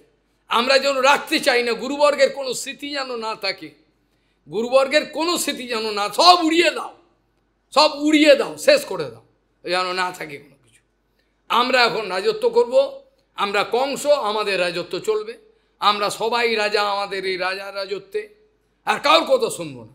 উনি এরকম বলেন, ওকে বার করে দাও, সম্প্রদায় থেকে বার করে দাও, এই ধরনের আমাদের বিচার। তার জন্য প্রভুপাদকে অনেকে প্রশ্ন করতেন, প্রভুপাদ আপনি বলেন যে বর্তমানে হরিকথার বিরহ, হরিকথার দুর্ভিক্ষ শুরু হয়েছে, এই কথা কেন বলেন? দুর্ভিক্ষ কেন হলো? তিনি বলেন দুর্ভিক্ষ তো হবেই, যাদের শ্রীমুখ থেকে ভগবান হরিকথা বলাবেন, যাদের হৃদয়ে বসে রয়েছেন, তাদেরকে তো আমরা লাথি মেরে তাড়িয়ে দিই, তারা দূর হয়ে যাও। তাহলে আর হরিকথা কে বলবে? হরিকথা বলার তো আর নেই। যত যেখানে যেখানে শুদ্ধ বৈষ্ণব থাকে তার যাও, দূর করো, থাকলেই মুশকিল, আমার উপর দালালি করবে, দেখবে আমি কি করছি না করছি, দূর করে দাও, হয়ে গেল। এই কারণে আমাদের হরিকথার দুর্ভিক্ষ, আর কোনোদিনই এ দুর্ভিক্ষ যাবে কি না তাও জানি না। এখন যদি প্রভুপাদ প্রকট হন, তাহলেও আমার মনে হয় কেউ কথা শুনবেন না। যে মহামায়ার যে মায়া, তাতে প্রভুপাদ যদি নিজে স্বয়ং আবির্ভাব হন, আবার কোনো একটা মধ্যিখানে ইভলিউশন হলো, সেটা আলাদা, কিন্তু আমার মনে হয় না কেউ কথা শুনবে বলে। আর যতই তারা অভিনয় করুক, তাদের ক্রিয়াকর্ম প্রমাণ করে দেয় তারা প্রভুপাদের বিরুদ্ধে। তারা মুখে বলছেন না, তারা উৎসব করবেন, সব কিছু করবেন, তাদের সমস্ত কথা, তাদের লেখা, তাদের আচরণ, তাদের ব্যবহার, চরিত্র সব কিছু প্রমাণ করবে 100 ভাগ তারা প্রভুপাদের বিরুদ্ধে। তারা কখনোই প্রভুপাদের অনুকূল নয়, তারা অসুর। বাইরে করতে হয় করছেন, সম্মান প্রতিষ্ঠা, প্রভুপাদকে মালা দিচ্ছেন, সবই করছেন, এটা তারা করছেন তাদের নিজেদের প্রতিষ্ঠাকে কায়েম রাখার জন্য, নিজের প্রতিষ্ঠাটাকে কায়েম রাখবার জন্য এটা করছেন, বাকি অন্তর থেকে তারা করছেন না, অন্তর থেকে করছেন না। তারা অন্তর থেকে তাদের এই ধরনের বিরহ উৎসব, আবির্ভাব উৎসব করবার কোনো উদ্যম আছে? আমি ভাগবত নিয়ে প্রতিজ্ঞা করে বলছি, আমি মিথ্যা কথা বললে আজই যেন আমার পতন হয়, শেষ হয়ে যায়, এত বড় কথা বলো, কতটা আমার দৃঢ় বিশ্বাস যে এরা অভিনয় করছেন, এরা ভালোবাসেন, এদের সঙ্গে কোনো মতলবই নেই। গৌরাঙ্গ মহাপ্রভু কী বলেছেন, যা বলেছিলেন বলেছিলেন, এখন সেটা কী হবে? নতুন, আমার নতুন যুগ, আমরা নতুনভাবে চলব, এই ধরনের আমাদের বিচার। তিনি আজকের দিনে অন্তর্ধান করেছিলেন, তার আগে তিনি অসুস্থ লীলা করেছিলেন। সারা জীবনে তিনি অসুস্থ লীলা করেন নাই, সারা জীবন অসুস্থ লীলা। মাসের মধ্যে প্রায় 16-18 দিন তার বিগ্রহ প্রতিষ্ঠা, নয় মন্দির প্রতিষ্ঠা, না অন্য অভিষেক করতে হবে কার বাড়িতে, সব এই সমানে এইগুলো করতেন, এগুলোই তিনি করতেন। কোনো মন্দিরে বার্ষিক উৎসবে যজ্ঞ হবে, ও চললো, ওইগুলোই করতেন তিনি। সারা দিনের মধ্যে, সারা মাসের মধ্যে 16 থেকে 18 আরও বেশি হবে। তার সঙ্গে কৃষ্ণধন প্রভু ছিলেন, বনগোস্বামী মহারাজ এখন শিষ্য, তিনিও ব্রাহ্মণ, আমাকে ভালোবাসতেন, চলে গেছেন এখন। তার ছবি দেখবেন এখানে আছে, ওইখানে পেছনে তিনি বই করেছেন, এখানে একটা ফটো আছে দেখবেন। কৃষ্ণধন প্রভু নাম শুনেছেন তো? বেহালায় থাকতেন, বেহালায় থাকতেন। এই কৃষ্ণধন প্রভু এবং তিনি সব সাহায্য করতেন, বৃদ্ধ বয়স সমানে করে যাচ্ছেন। আরে খাবেন কখন, আপনি জল তো পান অন্তত ডাবে, এখন না, আগে শেষ হোক। জগন্নাথ মন্দিরে চাকদায় সেখানে অভিষেক করছেন, তিনি সকাল থেকে করে যাচ্ছেন। অন্য অন্য মহারাজ এবং তারা মহারাজকে একটু তাড়াতাড়ি করুন, তাড়াতাড়ি করুন, এখন প্রসাদের দেরি হয়ে যাচ্ছে। বলো বাবা এই কথা বলবেন না আমাকে, আপনি বলতেন বাবা এইসব কথা আমায় বলবেন না, আমি তাড়াতাড়ি করতে পারবো না, এতে সময় আপনারা খেয়ে নিন, আমি আমার জগন্নাথকে নিয়ে থাকি। অভিষেক করছেন, এটা ঢালছেন ওটা ঢালছে, করেই যাচ্ছে, হয়তো খেতে খেতে 4টে। সারা জীবনই এরকম, যতদিন তিনি লীলা করে ততদিন এইরকমই করে গেছে। কে অপ্রাকৃত দেহ, কি আশ্চর্য তার আচরণ, ওরে পাপ। শেষ জীবনে যখন 96, 97 এইসব বয়স, তখন মঠের ইনচার্জ কৃপা করে আমাকে এই সেবা দিয়েছিলেন, দিনের বেলা অফিসের সেবা, আর রাত্রিবেলা গুরুপাদ পদ্মের ঘরেতে থাকা, খাওয়া দাওয়ার দায়িত্ব আমার ছিল না, আমি কাপড় চেঞ্জ করতাম না, ও অন্য লোক করতেন। আমার এইটা দায়িত্ব ছিল, কোনো উঠবেন, উঠে যদি পা ফসকে যা পড়ে যাবেন, তো একটা আলুর বস্তা পোতে ওখানে বসে পড়ে থাকতাম, ওনার ঠিক যেখানে পাটা ফেলবে ওখানে আমি জানি চলে যাবে। যেমন বামন গোস্বী মা চলে গেলেন, সেবক সচ্ছে থাকছো, আমি চলে গিয়ে পা পিছলে গেল, সঙ্গে সঙ্গে হাড় ভেঙে গেল। তা আমি সাবধানে থাকতাম। তিনি বলতেন এভাবে কেউ শোয়, আমি এইভাবেই শোয়, আমি শুলে পড়ে আপনার এইভাবে বাথরুমে নিয়ে যেতাম, রাত্রের মধ্যে কম করে 3 বার, বৃদ্ধ বয়স। আর যতবার নিতেন এই ঠান্ডার সময়, ডিসেম্বর জানুয়ারি, জল দাও, পায়ে জল হয়েছে, জল ঠান্ডা না, জল দাও, আরও কুলি করতে হবে, হাত ধুতে হবে, এইসব আচরণগুলো দেখেছি, কাজেই ভুলতে পারি না।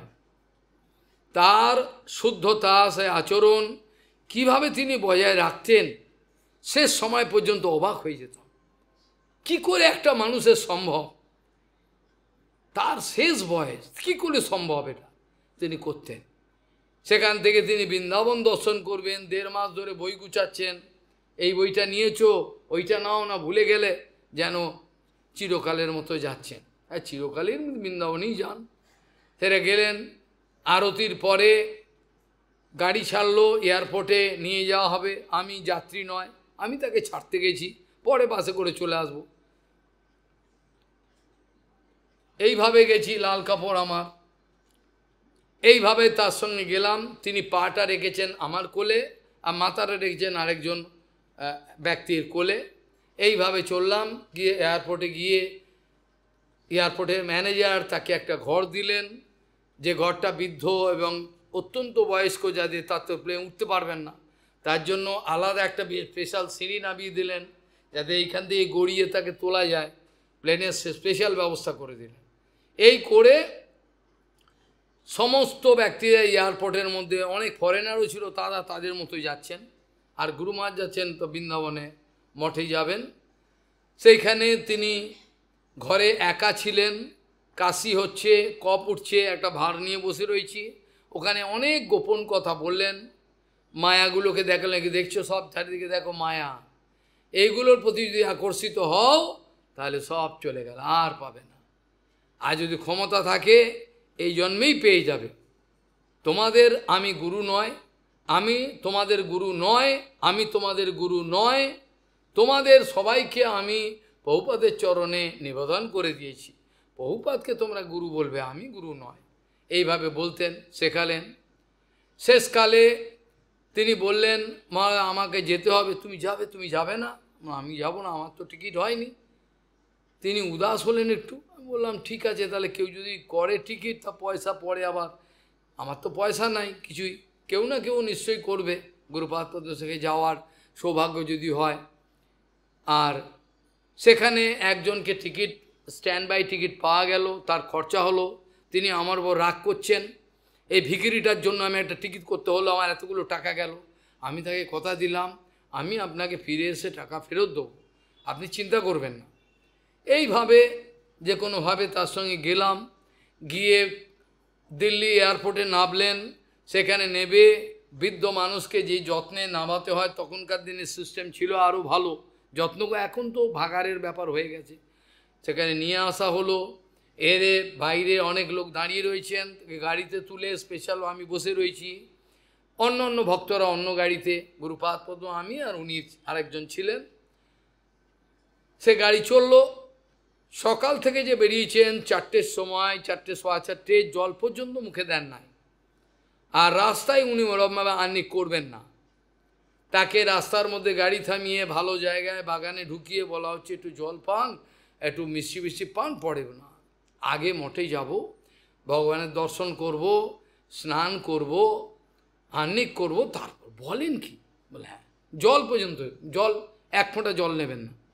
কিছুতেই খাওয়ানো গেল না, তিনি খাননি, আমিও খাবো না, আমাকেও শিখতে হবে, ওরা খাচ্ছে খা, আমাকে তো গুরুপাদ পদ্ম শিখতে হবে, কে কী করলো আমাকে দেখতে হবে না, আমার গুরুপাদ কী করছেন এটা আমাকে দেখতে হবে, এরকম শিক্ষা। তিনি এলেন, এসে চান করলেন, আহ্নিক করলেন, সব কিছু করলেন, দাউজিকে দণ্ডবোধ করলেন, কাঁপতে কাঁপতে কাঁপতে দণ্ডবোধ করলেন, তারপর ঘরে এসে প্রসাদের জল গ্রহণ। এই আচরণগুলো ভোলবার আচরণ নয়, এগুলো ভোলবার আচরণ নয়, এগুলো বলা যায় না। তিনি শিখিয়েছেন যে এই এই আচরণ যদি তুমি বজায় রাখতে পারো তাহলে তোমার উপরে শক্তি সঞ্চার হবে, নালে সব ফুটো দিয়ে বেরিয়ে যাবে। যাত্রারাতে খাবে না, যে কোনো পরিস্থিতিতে থাকবে না সেরকমভাবে, আর থাকলেও তোমার যদি সে ভজন বল থাকে তখন পারবে যে কোনো পরিস্থিতিতে, তা নাহলে অসুবিধে হবে। এইভাবে তিনি গেলেন, বৃন্দাবনের অত্যন্ত গরম পড়ল, সেখান থেকে নিয়ে আসা হলো পুরীতে, সেখান থেকে পুরীতেই ছিলেন। তারপরে অসুস্থ লীলা করলেন, তাকে ভর্তি করানো হলো বেলভিউ নার্সিংহোমে, সেইখানে তার চিকিৎসা চলছে। জীবনে তিনি নার্সিংহোম হসপিটালে যান নাই, আর নার্সরা অবাক হয়ে যাচ্ছেন, উনি কী করছেন, উনি এরাম কী করছেন, কী করছেন উনি, উনি তো বাইরের দেশে যে অজ্ঞান অবস্থায় রয়েছে, তো এরাম কী করছেন, ওটা হচ্ছে হরিনাম করছেন, হরিনামে মালা নেই কিন্তু করে যাচ্ছেন, হরিনামে মালা নেই কিন্তু নিরন্তর তিনি মালা করেই যাচ্ছেন, এইভাবে মালা করেই যাচ্ছেন। এইভাবে দেখা যায় তিনি যখন নার্সরা তাকে সেলাইন চেঞ্জ করবে, তিনি ওই অবস্থায় মাথায় হাত দিচ্ছেন, তার কিন্তু জ্ঞান নেই, বাইরে লোকে জানে জ্ঞান নাই, তিনি মাথায় হাত দিচ্ছেন। সারা জীবনে আমাকে কোনো মাতাজি আমার স্পর্শ করে নাই, আজ আমার বৃদ্ধ বয়সে কপাল কত খারাপ, আমাকে স্পর্শ করছে নার্সরা, নার্সরা তার নাতনি তাও নয়, তাকে স্পর্শ করছেন, তাকে স্যালাইন দেবেন বিভিন্ন রকম, তাতে তিনি দুঃখ করে চোখের জল ফেলছেন, আমাকে স্পর্শ করছে না, আমার আর কিছু রইল না, এইভাবে করছেন। ছিল সন্ত গোস্বামী মহারাজ এসছেন, তাকে ইন্টেনসিভ কেয়ার ইউনিটে রাখা হয়েছে দেখা করতে, তখন মহারাজ সুস্থ ছিলেন, মানে সন্ত গোস্বামী মহারাজ ছিল, সন্ত গোস্বামী মহারাজ তিনি এসেছেন দেখা করতে, তাকে অ্যালাউ করা হয়েছে, বাকি লোক অ্যালাউ না। তিনি ঘরে গিয়ে শুদ্ধভাবে ছেড়ে গিয়ে পায়ের কাছে দাঁড়িয়ে বারবার বলছেন, মহারাজ মহারাজ আমি আপনার সন্ত এসছি, আপনার ছোট গুরু ভাই এসছি, বারবার প্রার্থনা করছেন হাত জোর করে। তখন আস্তে করে চোখ তুললেন, দিলে তাকালেন, তারপর আবার চোখ বুজিয়ে ফেললেন। এতে বোঝা যায় এইসব মহাপুরুষরা যে অসুস্থ লীলা করেন, এগুলো সব আমাদেরকে হরিবিমুখ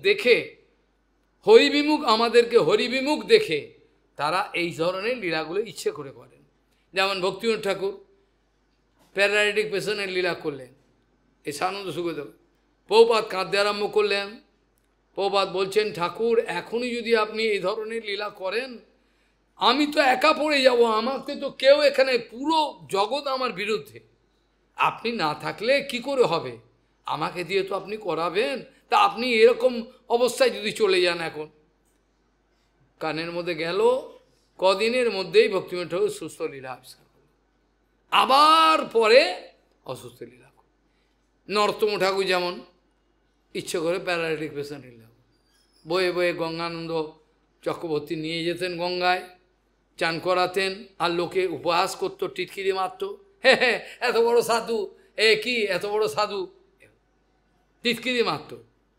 শিলা বামন গোস্বামী মহারাজকে বন্ধ করতেন, যে এত বড় সাধু হয়ে অসুস্থ কেন হয়?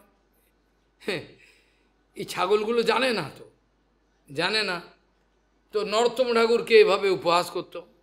একদিন গঙ্গানারায়ণ চক্রবর্তী গেছেন, চান করাচ্ছেন, বসিয়েছেন তিনি, গঙ্গাতে জল তুলে তুলে গায়ে এরম করছেন, আস্তে আস্তে সাবানের মতো সমস্ত শরীর গলে গঙ্গায় চলে গেল, আর শরীর পাওয়া গেল না, তিনি গঙ্গায় মিশে গেলেন। এগুলো দেখেও আমাদের কোনো চেতনা হয় না, সেই আমাদের অভিমান, আমাদের অহংকার আমরা ছাড়তে রাজি না। আশ্চর্য বিষয়, কি করে এই মহাপুরুষগুলো আমাদেরকে শিক্ষা দেওয়ার জন্য এসেছিলেন, চলে গেলেন। লাস্টে যখন বাড়াবাড়ি অবস্থা, তখন পুরী থেকে আবার পুরী থেকে আবার তখন যখন দেহ রাখলেন, তখন পুরী থেকে আবার গাড়ি করে আনা হলো। পুরীকে যখন আনা হলো, আজকের দিনে দেহ রাখলেন, পুরী থেকে আনা হলো, গাড়ি করে আসছেন, পুরী থেকে নিয়ে আসা হলো। এদিকে পরিস্থিতি এত ভয়াবহ যে বলবার কথা নয়, তার রুমেতে যাওয়ার কোনো অধিকার নেই আমাদের, আটকাবে। তারপর পরিস্থিতি এমনই জটিল, সেখানে খুবই কষ্টকর। কষ্টকর বলতে যদি ভজনের কোনো বিষয় থাকে প্রতিকূল হলেও মানা যায়। শিল ভক্তিবল্লভ তীর্থ গোস্বামী মহারাজ এবং শিল ভারতী মহারাজ এরা সব বৃন্দাবনে ছিলেন। আমি তাদের সঙ্গে মনটাকে জোড়াবার জন্য আমি সেখানে ছিলাম, তাদের সঙ্গে অন্য অন্য ভক্তরাও ছিলেন। রাত্রির বেলা 4:30, সেটা রাত্রিই বলে, বৃন্দাবনে দিন হয়, সূর্য ওঠে অনেক পরে, 4টে 4:30টার সময় মহারাজ নিজের ভজন কুটিরে রয়েছেন। সেখান থেকে সেবককে বললেন, বাবাকে ডাকো, ওপর থেকে ঘরে আছে। তিনি আমাকে ডাকতে পাঠালেন, গিয়ে আমাকে সেবক বলল, মহারাজ আপনাকে ঘরে ডাকছে। আমি অবাক হয়ে গেলাম, কোনো অন্যায় করলাম নাকি, কোনো কিছু কেউ আমার নামে মিথ্যে কথা বললো নাকি কে জানে, এত সকালে উনি ডাকছেন, কি বকবেন না কি বলবেন কি জানি, কি ভুল করলাম। ভয়ে ভয়ে ওখানে গেলাম, তার ঘরে গিয়ে প্রণাম করে বসলাম, বলে বসুন। তারপরে আস্তে আস্তে বললে আরম্ভ করলেন, গুরুপাদ পদ্ম অত্যন্ত অসুস্থ আপনার, এতই অসুস্থ বোধহয় উনি আর ফিরবেন না। তারপর যখন সইয়ে নেওয়ার পরে বললেন উনি চলে গেছেন। লাস্টে বললেন, আগের 3বার এই কথাগুলো বলে নিয়ে যেন ধাক্কা না লাগে, তিনি বললেন উনি অন্তর্ধান করেছেন। আমার তো এই অবস্থা, ভক্তগণের সঙ্গে কি করব, হয়তো ভারতী মহারাজকেই পাঠাতে হবে, আমার তো এদেরকে ফেলে দেওয়া যাবে না, একটা উৎসব চলছে। ভারতী মহারাজকে উনি কোন প্লেনে করে পাঠালেন, তা আমার প্লেন আর কোথায়, ভগবান প্লেন আমার। তখন কি করলাম, আলুর বস্তা, ব্যাগও নাই, আলুর বস্তার মধ্যে কতগুলো ছেঁড়া কাপড় নিয়ে সব কিছু নিয়ে এবার দৌড়াতে আরম্ভ করলাম। মাথা কাজ করছে না, পা যে ল্যাংড়া আছে, এই ছেলেটা ওই আমার সঙ্গে ছিল কালনা, ও আমার সঙ্গে চললো, মাথা কাজ করছে না, কোন ট্রেন ধরতে হবে সেটাও জানি না, ভুল ট্রেন ধরে ফেলেছি, চলে গেছি অন্যদিকে। আমি বলি এখানে যাবো, বলে এখানে যাবেন না, নেই পড়ুন, শিগগিরি যান অন্য জায়গায়। আবার ফেরত এসে সেখানে বলে আপনি টুল্লায় যদি যেতে পারেন 11টার মধ্যে, তাহলে কালকা মেল পেতে পারবেন। এখন ওর পকেটে কিছু পয়সা ছিল, কোনো ভাড়া করে গাড়ি, সব লোক যাচ্ছে, কমন গাড়ি, সেখানে গিয়ে নামলাম। ভগবানের এমনই কপাল, তখনই অ্যানাউন্স হচ্ছে কালকা মেল আসছে এত নম্বর প্ল্যাটফর্ম। আমিও ঢুকছি আর উনিও এখান থেকে অ্যানাউন্স হলো। সেখানে ভিড় মানে এমন ভিড়, রিজার্ভ কম্পার্টমেন্ট তো উঠতেই পারবো না, আর টিকিটও নেই, এখানে তো কোনো অধিকারই নেই, তাই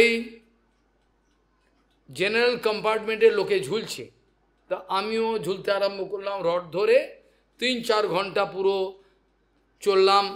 কখন যে কোনো সময় অ্যাক্সিডেন্ট হতে পারে, কিন্তু যেতেই হবে, শেষ দেখা গুরুপাদ দর্শন করতেই হবে। সেবা করতে পারি নাই, তার শেষ সময় কিছু প্রার্থনা করতেই হবে। ঝুলে ঝুলে চললাম, কানপুর ছাড়ালো, তারপরে ভিড় কিছু একটু হালকা হলো, দেহটা একটু ভেতরে গেল, ওখানেও জপটা ভিড়। তারপরে সন্ধ্যের সময় টিটি এসে ধরলো। আমি বললাম আমাকে দেখুন, আমার মধ্যে কিচ্ছু নেই। একটু হঠাৎ একটা ইংরেজি কথা বেরিয়ে গেল মুখে, যে গুরুপাদ পদ্ম আমার ছেড়েছে শরীর, আমাকে যে কোনোভাবে যেতেই হবে, আপনি যা করুন আমাকে। তিনি বুঝতে পারলেন এর কেসটা জেনুইন, মিথ্যে নয়, বলে ছেড়ে দিলেন, কিছু বললেন না। সেই সময় সেই দিনের এই কালকা মেল যেন প্লেনের থেকেও গতিতে চলছে, মানে লেট তো দূরের কথা, ওভার টাইম। ট্রেন লেট করে, সেদিন ওভার টাইমে ছুটছে ট্রেন, গিয়ে বর্ধমানে নামালো ওভার টাইমে। আর ওর পকেটে পয়সা ছিল, ওই ভাড়া দিল, দিয়ে যেটা সত্য কথা বলতে হবে, দিয়ে আমাকে বাসে করে বলে এখানে বাস আছে আমি জানি বর্ধমানে, শিগগিরই চলুন নবদ্বীপে চলে যাও, ঘুরে যেতে গেলে টাইম লাগবে, গুরুমা ঢুকে যাবে, ওখান থেকে আসছে গাড়ি। সঙ্গে সঙ্গে সেখানে গিয়ে বাসে বসালো, বাসে বসিয়ে নবদ্বীপে নামলাম, নদী পার হলাম, শিব মন্দিরে গিয়ে বস্তা ছুঁড়ে রাখলাম, গঙ্গায় গেলাম স্নান করতে, স্নান করে তিলক করে কোনো মতে একটু আর্নিকের মতো করে গেলাম ওখানে। গুরুপাদ সবে ঢুকছেন, সবে ঢুকেছেন, কপাল ভালো, কপাল ভালো। সেখানে গিয়ে দেখে তাকে দর্শন হলো, কৃপা তিনি করবেন নিশ্চয়ই, এই ভরসা শেষ সময়। তারপরে তার সমাধির ব্যাপার হলো, সবাই আটকে দিচ্ছে সমাধি করবেন না, ভারতী মহারাজ আসলে সমাধি হবে। এখন ভারতী মহারাজ কখন আসবেন তার ঠিক নেই, তিনি কোন ফ্লাইটে আসছেন, কখন আসছেন, এয়ারপোর্টে নেবে, গাড়ি ধরবেন, ততক্ষণে তো দেয়া রাখা, সন্ধেবেলা তো সমাধি হয় না।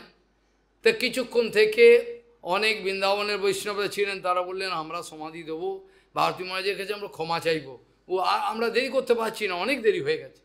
তা তার নিয়ম আছে, সমাধি বৈষ্ণবের তো এমনি হয় না যে পরমবীর শ্রীধর গোস্বামী মহারাজ সমাধি ইনি বোধহয় দেখেছেন না, আমি জানি না। সেই সময়তে গুরুপাদ বন্ধ করেছিলেন, কি করছেন কেউই জানে না, কতক্ষণ ধরে বসে বসে এখানে দিচ্ছেন, এখানে দিচ্ছেন, সব নিয়ম মতো সব করে। কি ধরনের শুদ্ধতা ছিল ভাবলে পরে বুক ফেটে যায়। কি শেষকালে কি হলো, আর বৈষ্ণবরা সিদ্ধান্ত নিলেন আর দেরি করা যাবে না। আর বাকি কেউ আসতে পারলো না, একজন ছিল বিদেশে, তিনিও আসতে পারলেন না, যিনি বর্তমানে হয়েছেন, তিনি আসলেন না, আসতে পারলেন না। যাই হোক, সেটাও দুঃখের ব্যাপার। সেখানে ব্যাপার হলো, সমাধি দেওয়া হলো, দাঁড়িয়ে দাঁড়িয়ে দেখছি ফ্যাল ফ্যাল করে, কিছু করবার তো নেই, তুচ্ছ মানুষ।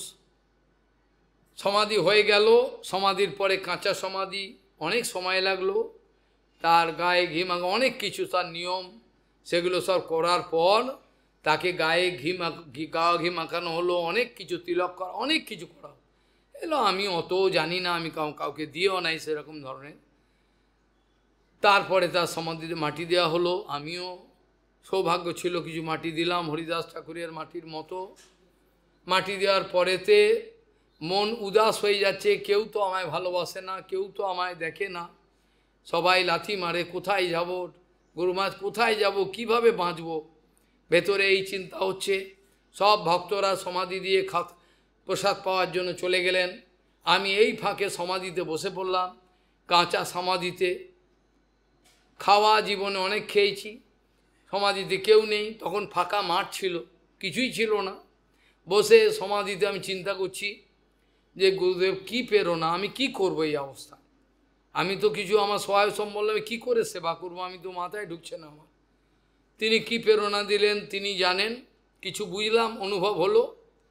তারপরে সে সবার প্রসাদ পাওয়ার পরেতে গুরু মহারাজের যে সেবক ছিলেন, যিনি সেবা করতেন, নাম জানেন, যার পরবর্তীকালে অধঃপতন হলো, এটা গুরু মহারাজ থাকাকালীন অবস্থা বোঝা যায়নি, পরে হলো।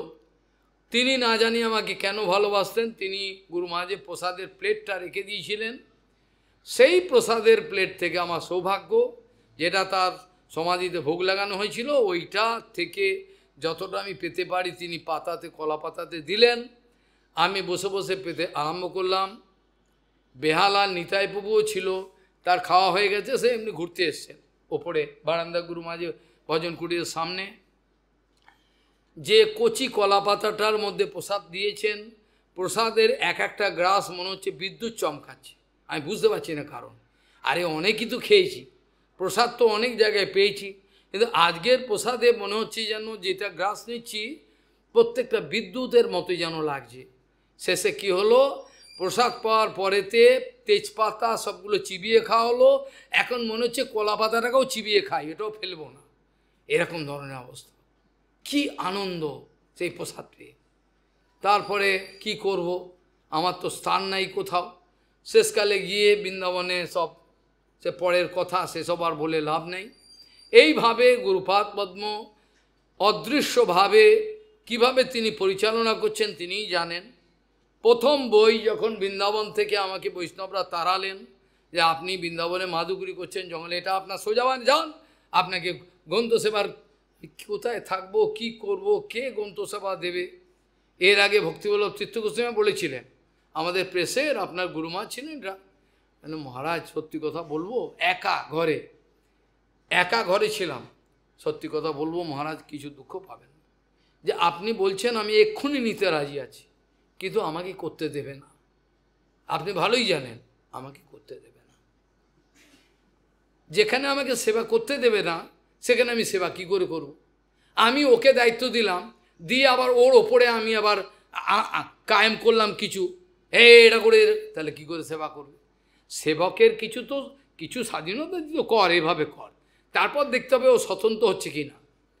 এটা তো স্নেহ করে বলতে হবে, তো তোর কাছে রাখ, সব তোর দায়িত্ব, এগুলো না শিখবে কোত্থেকে?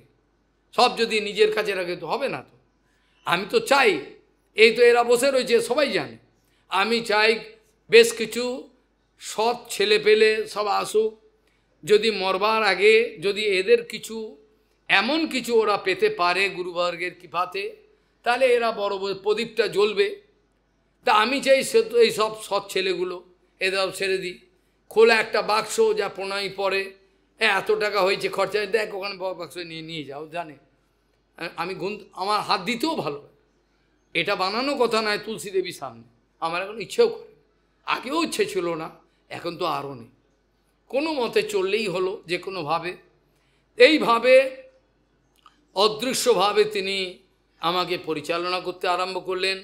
কীভাবেতে তিনি পরিচালনা করে আজ এই সামান্য যে দেখছেন, চোখে দেখছেন, এ তো কোনো কিছুই নাই, এই অবস্থায় যতটুকু যা দেখছেন চিহ্নমাত্র নাই কিছু, যতটুকু যা এইগুলো দেখতে পাচ্ছেন, আর কিছু করার নেই। যাই হোক, আজকের এই দিনে তিনি চলে গেলেন জগৎ থেকে, কিন্তু অদৃশ্যভাবে তিনি পরিচালনা করছেন। কার ক্ষমতা আছে এই রকম একটা জায়গায় এইরকম হরিকথার একটা ব্যবস্থা হবে? আমার বাপেরও ক্ষমতা নেই। কার ক্ষমতা আছে বৃন্দাবনের ওইখানে রাধাকুণ্ডে জায়গা হবে, সেখানে একটা আশ্রম হবে, ছেলেপেলেরা আসবে শিখবে? আমার বাবারও ক্ষমতা নেই। আমার কি আছে? পুঁজি ভাটা বেলেঘাটা। কার ক্ষমতা আছে এই লাইব্রেরিটা হয়েছে? ভাগ্যি ভালো, সে অত্যাচার করতে আরম্ভ করলো আমাকে, তো কোথায় যাবো লিখতে পারছি না, একটা জায়গা দরকার, ওতে পেলাম, অনেক খেসারত দিতে হলো, হলো অনেক কায়দা করে। এখানে গোশালার কোনো ইচ্ছাই ছিল না, কিভাবে ভগবান একটা প্ল্যান করে গোশালা করবে, শুনলে পরে আপনি অবাক হয়ে যাবেন, এই কোনো ইচ্ছে গোশালা কখন করব? গোমাতা বই লিখতে পারে, গোশালা কে করবে? আমার লোকজন নাই, টাকা নেই, তো ভগবান ইচ্ছা করে এগুলো সব করার। অনলাইনের কথার ব্যবস্থা নাহলে হতো না। আজ যদি গোশালা না থাকতো, আমি কোন জায়গায় বসে অনলাইনের হাজার হাজার কথা বলতে পারতাম, ওখানে শয়ে শয়ে কথা বলতে আরম্ভ ভগবান বলালেন, গুরু বই পড়লাম। এইভাবে শেষ সময় পর্যন্ত তিনি যে বিনম্র ভাব, তার নিরভিমান ভাব দেখিয়েছেন, সেগুলো খালি আমাদের স্বপ্নের মতো। ওপারের এক আচার্য মহারাজকে ঘৃণা করতেন ইচ্ছা করে তার প্রতিষ্ঠার জন্য, তিনি বলতেন ওই পূজা অর্চন নিয়ে থাকেন, উনি কনিষ্ঠ ভক্ত। এইটা কোনো এক ব্যক্তি ভক্ত গুরুপাদ পদ্মের কাছে এসে কাঁদছেন, আপনি বোধহয় জানেন ঘটনাটা, আপনি পাশেই থাকতেন, সব জানতেন না। কাঁদছেন আর বলছেন, মহারাজ আমি গেছিলাম ওই আচার্যের কাছে কোনো কাজে, বলছে যে পুরী মহারাজ, এই ভাষা, পুরী মহারাজ কনিষ্ঠ ভক্ত, পুজো নিয়ে থাকে এসব। মহারাজ শুনছেন, শুনে হাসছেন, বলছে আমি তো ভেবেছিলাম আমার তো কোনো পদই নেই, যাই হোক উনি যে কৃপা করে কনিষ্ঠ ভক্ত বলেছেন, এটাও তো আপনার কাঁদা উচিত, আপনার আনন্দ করা উচিত। তা আমি তো জানি আমার কোনো পদই নেই, কনিষ্ঠ ভক্ত, এ তো বলেছেন ভালো কথা। এই ধরনের বিচারগুলো কি করে আসতে পারে? কোন অবস্থায় থাকলে পরে আমাদের লোকাল ট্রেনে যাতায়াত, আমি এখনও পর্যন্ত ভক্তিবিনোদ ঠাকুর, প্রভুপাদ, গুরুবর্গ, কেশব গোস্বামী সবাই লোকাল ট্রেনে যাতায়াত সবাই করতেন। আমরা কোথায় পাবো গাড়ি, আমরা তো এসি ডিসি কিছুই নেই আমাদের, আর থাকলেও আমি হয়তো চাপতাম না। বাউন মাঝকে গাড়ি দিতে চেয়েছিলেন, উনি বলছেন গাড়িটা নিয়ে চাবিটা আবার যে দিয়েছিল তাকে বলে আপনার জন্য গাড়ি, আমি নিলাম তোমাকে দিয়ে দিলাম, আমি আপদ রাখবো না। আমি আজকে গাড়ি চাপলে ওরা বলবে গুরুদেব গাড়ি যা আমরাও করবো, ওই জন্য আমি গাড়ি চাপবো। আমার 11 নম্বর গাড়ি আছে, তারপর অন্য অন্য গাড়ি আছে, আমি চলে যাব। এইভাবে তিনি নিরন্তর নিষ্কিঞ্চন ভাব প্রদর্শন করেছে, চোখের সামনে আমাদের দেখা। তো এটা বানানো কথা নয়, বানানো কথা এগুলো সব নয়, এগুলো দেখা। তিনি লোকাল ট্রেনে যাচ্ছেন, কোনো এক শয়তান চ্যাংড়া ছেলে মহারাজকে দেখে ঠাট্টা করছেন এবং মহারাজের মাথায় হাতটাকে এরমভাবে দিয়েছেন।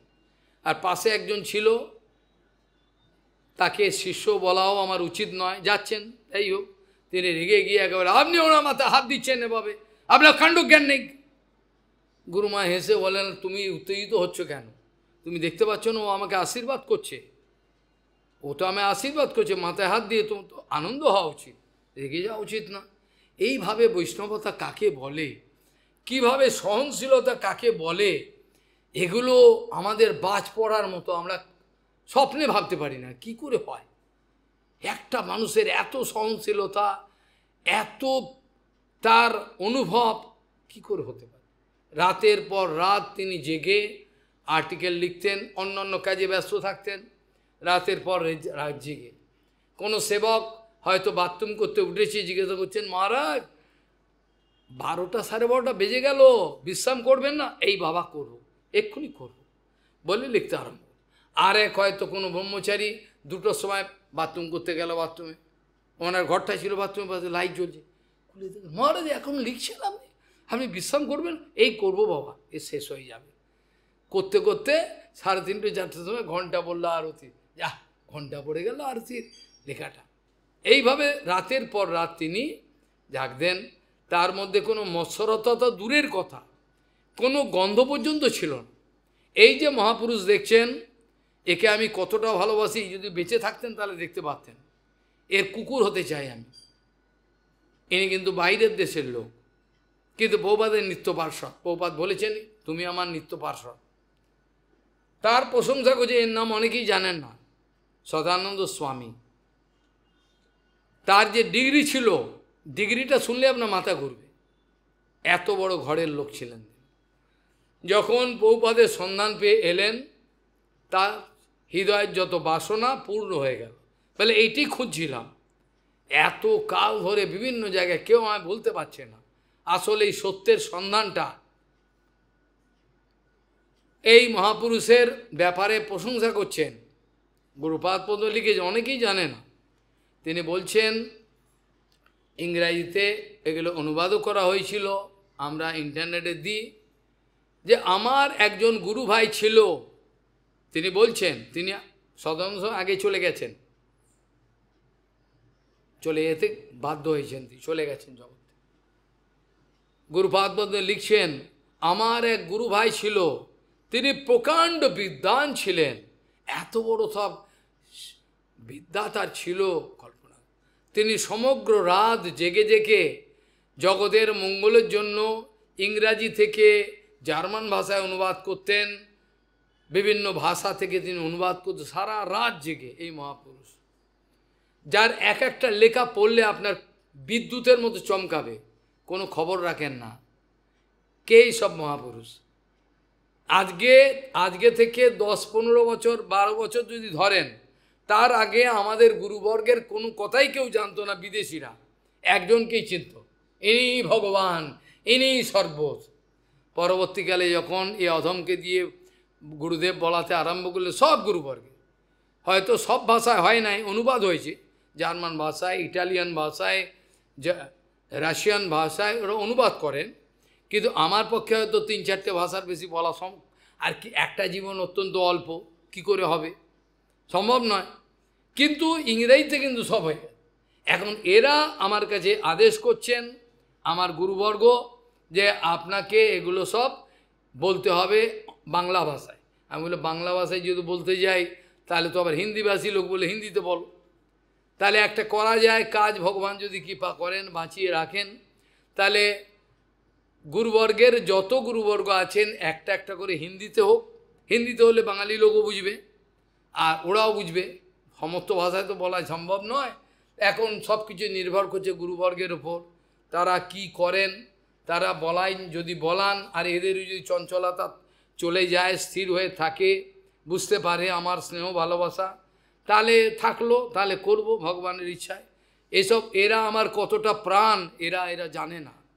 এরা আমার কে হয় আমি বলতে পারবো না, এরা আমার কে হয় আমি বলতে পারবো না, কিন্তু এদের জন্য আমার মন অত্যন্ত কাঁপতে থাকে, কখন কার ক্ষতি হয় কি হয়। ওই জন্য কড়া কথা বলি, এতে আমার কিছু করার নেই, আমাকে কড়া বলতে হয়, বলেও আবার দুঃখ করি, কড়া কেন বললাম, দুঃখ পাচ্ছে, সহ্য করতে পারছে না, কিন্তু না বলেও উপায় নেই। আজ এই পর্যন্ত চর্চার বিশ্রাম রাখা প্রয়োজন মনে করি, অনেক রাত আপনারা অনেক দূরে যাবেন। আর যে শ্লোক দেখে শুরু করা হয়েছিল, কোনো না কোনো দিন এর ব্যাখ্যা হতে পারবে, যেখানে গুরুতত্ত্বের যদি সর্বাপেক্ষা শ্রেষ্ঠ একটা বয়ান লেখা যায়, গুরুতত্ত্বকেও অল্প লাইনের মধ্যে বলে এটাই সর্বশ্রেষ্ঠ, এরপরে গুরুতত্ত্বকে ব্যাখ্যা করার মতো আর সেরকম থাকতে পারে, এটা হলে এই শ্লোকটা।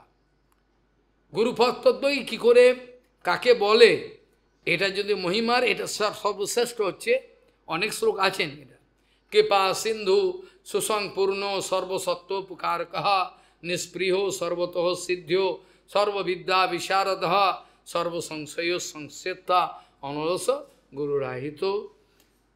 পরমাংশ গুরুপাদ পদ্ম তিরোভাব তিথি, আপনাদের সবার মঙ্গল হোক, তিনি মঙ্গল করুন, আমার মঙ্গল করার ক্ষমতাই নেই, চুনোপটি আমি।